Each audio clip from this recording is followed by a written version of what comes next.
Welcome to my channel Sci-Fi Love Story. Thanks for watching. Please like and subscribe. Colin Drayden had learned long ago that space rarely held surprises for those who studied the numbers. Coordinates, ship tolerances, cargo weights, and fold space travel logs formed a predictable rhythm.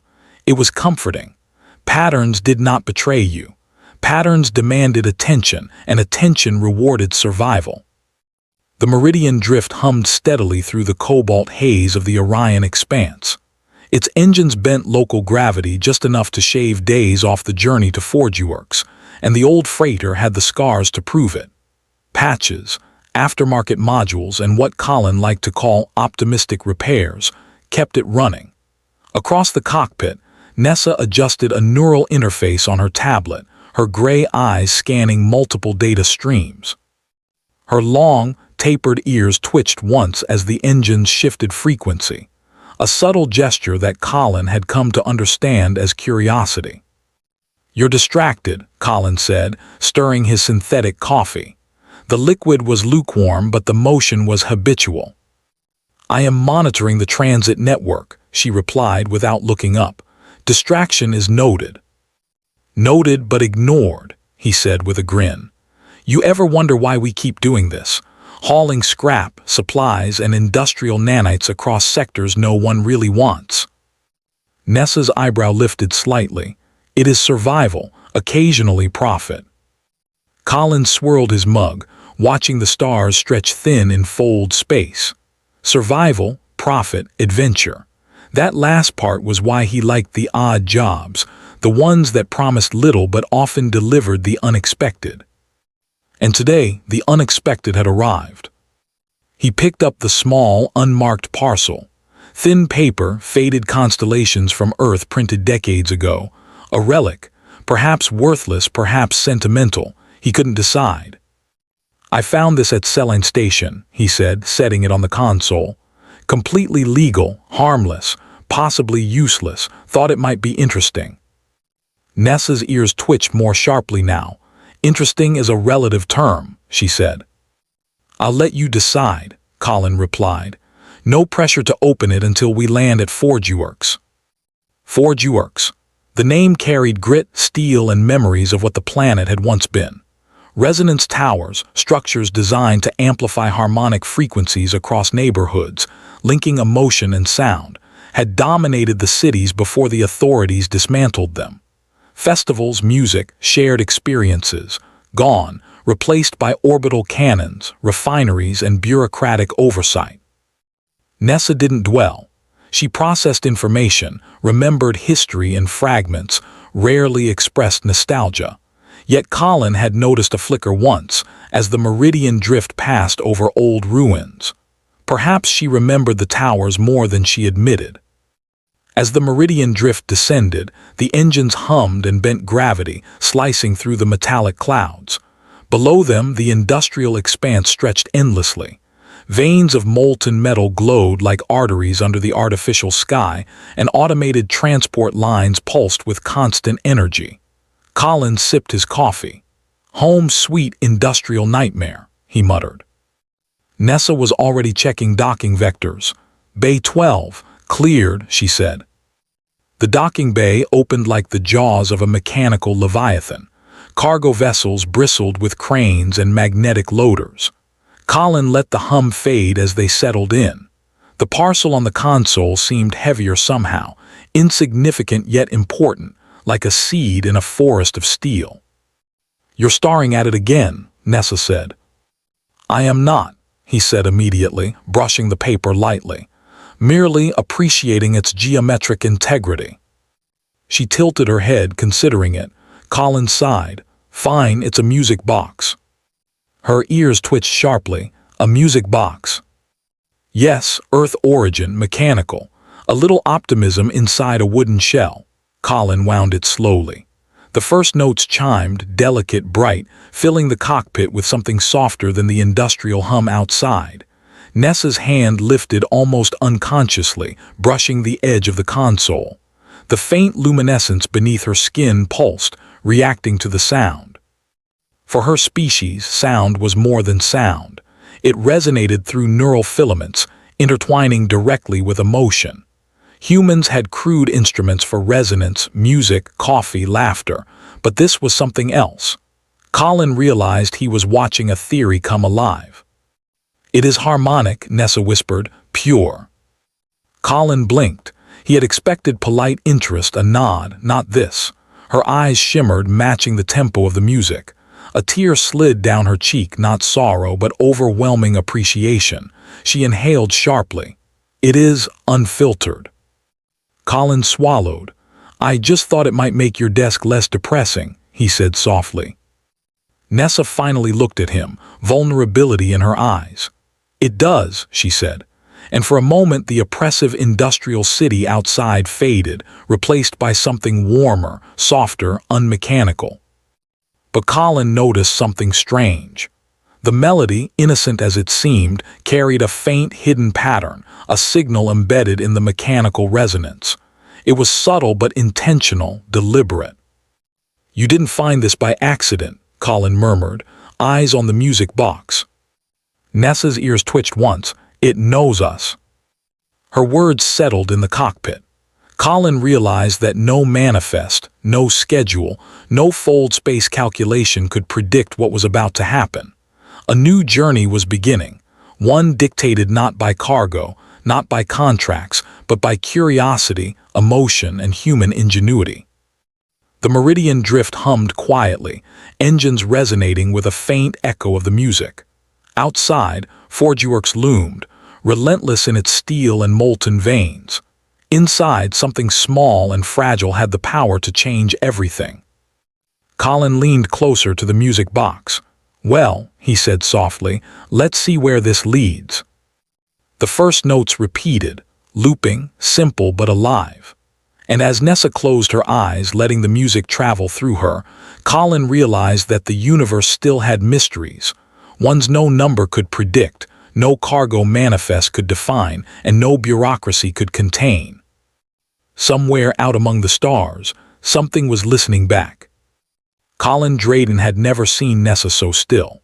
The music box's delicate, mechanical notes continued to fill the cockpit, looping in perfect rhythm, yet something else had awakened.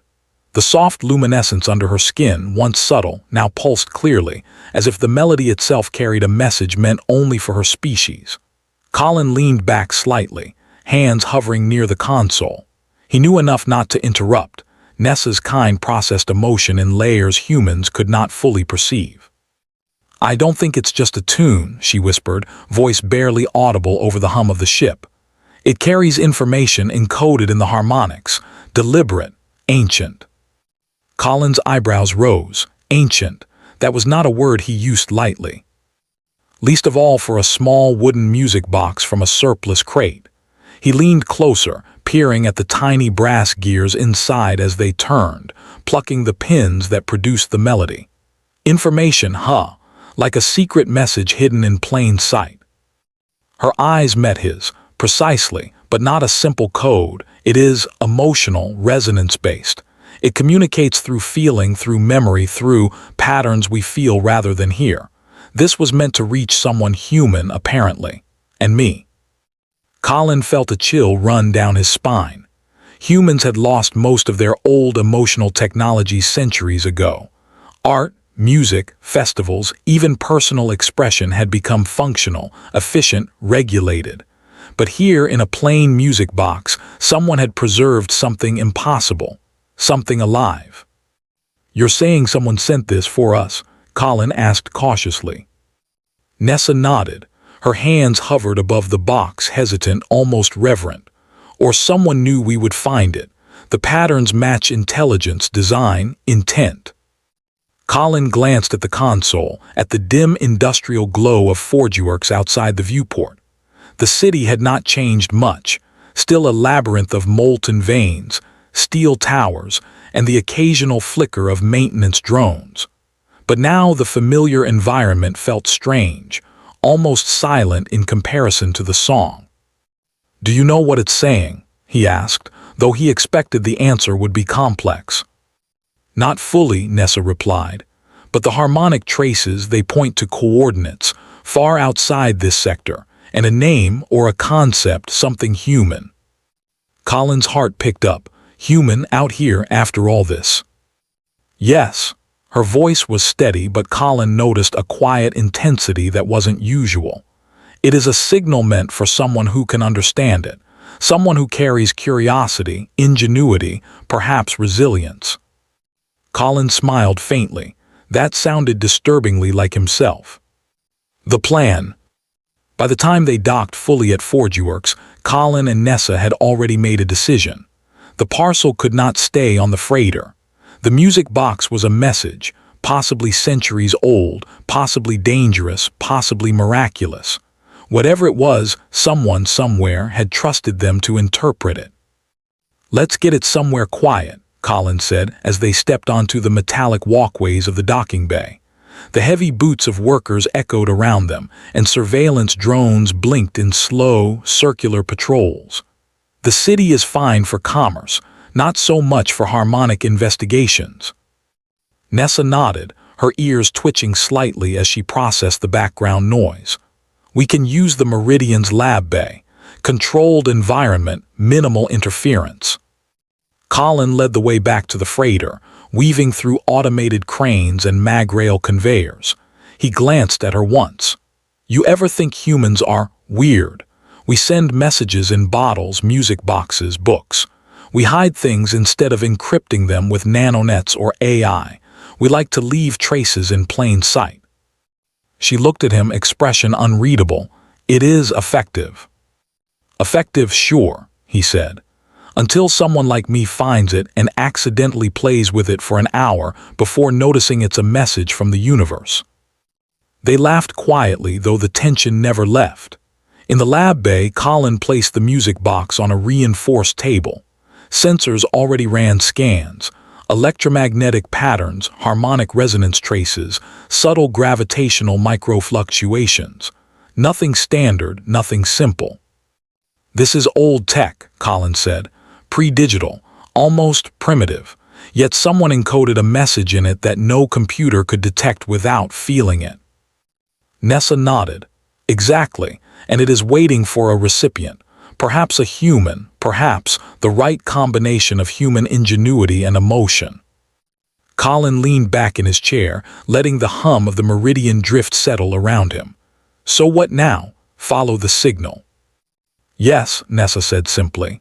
"It leads to a place beyond HFY, beyond known trade routes. We will need supplies, stealth, and patience, and human instinct." Colin grinned. "Human instinct, my specialty." The journey. The Meridian drift lifted off silently under the city's artificial sky. The signal pulsed faintly on their instruments, guiding them through asteroid fields, frozen moons, and vast emptiness between star systems. Days passed, marked only by routine scans and the gentle repetition of the music box. Each time Colin wound it, Nessa's luminescent patterns pulsed more clearly. It was as though the box's song carried them through the void, a compass not of direction but of resonance. Colin realized something profound. Humans had lost so much of this. Logic and technology ruled almost everything. Yet here, simplicity, music, pattern, emotion, was what unlocked the unknown. "This is beautiful," he said one quiet evening as the stars stretched into long silver lines in fold space. "All our advanced tech, and the thing that matters most is a tiny wooden box that plays a tune." Nessa tilted her head, watching the faint glow beneath her skin. "That is humanity. Not the machines, not the contracts, not the fleets. Humanity itself. Curiosity, wonder, emotion, resilience." Colin smiled, feeling a rare warmth. They had traveled far, through dangerous sectors, through bureaucratic checkpoints, and even hostile traders who noticed the unusual signal emissions from the Meridian drift. Yet nothing compared to the challenge of understanding what humans had once created and almost lost. The discovery. Finally, after weeks in transit, the coordinates stabilized. A small, uncharted planet appeared on the scanners. Its surface was green and blue, a rarity in the industrial sprawl of the sector. Sensors detected structures, not ruins but carefully maintained buildings, harmonic amplification arrays, resonance towers, alive and humming faintly. Colin's heart raced. You're telling me someone rebuilt it or preserved it? Nessa's ears flicked forward. It was preserved, isolated, protected, and it is waiting for humans. They landed near a central plaza, the air crisp and clean. The resonance was palpable, faint but distinct, vibrating through their boots, their suits, the very metal of the meridian drift. Colin wound the music box again. The melody echoed across the plaza. Then the unexpected happened. The buildings responded. Panels shimmered, turbines spun lightly, and harmonic waves extended outward. The music box's simple tune synchronized with the planet itself. Colin stared. He had never imagined this. Nessa's eyes shone. This is a harmonic archive. Humans once built these to preserve emotional resonance, to teach connection across generations. The authorities destroyed most, but some survived, waiting for someone who could understand them. Colin swallowed, and that's us. Yes, Nessa said softly. You and me, and all humans who still believe in more than numbers and schedules. The message. At the center of the plaza was a pedestal.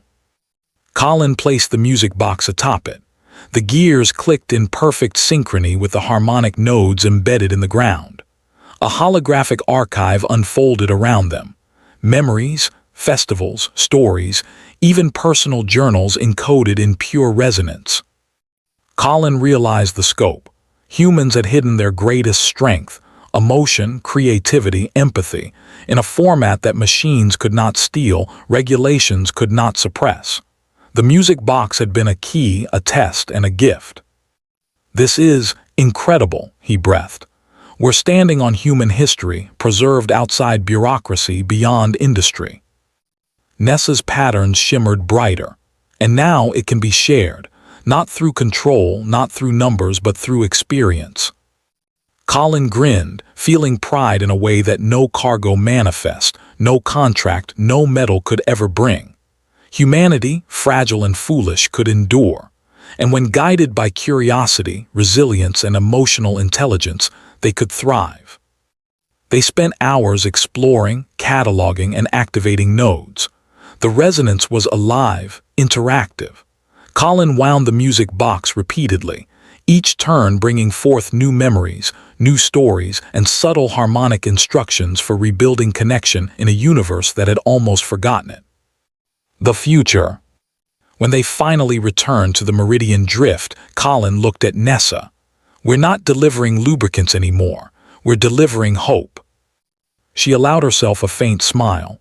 Hope is human, and perhaps that is exactly what this universe needs. Colin nodded. The stars stretched thin outside the viewport. The Meridian Drift hummed, carrying them onward. Somewhere out there, other humans, other lost resonance networks, awaited rediscovery. And now, thanks to curiosity, persistence, and a tiny music box, they could begin again. The music box played softly on the console, a simple tune carrying the weight of centuries. Colin smiled. In a world dominated by efficiency, bureaucracy, and metal, humanity had found its voice. And this time, it would not be silenced.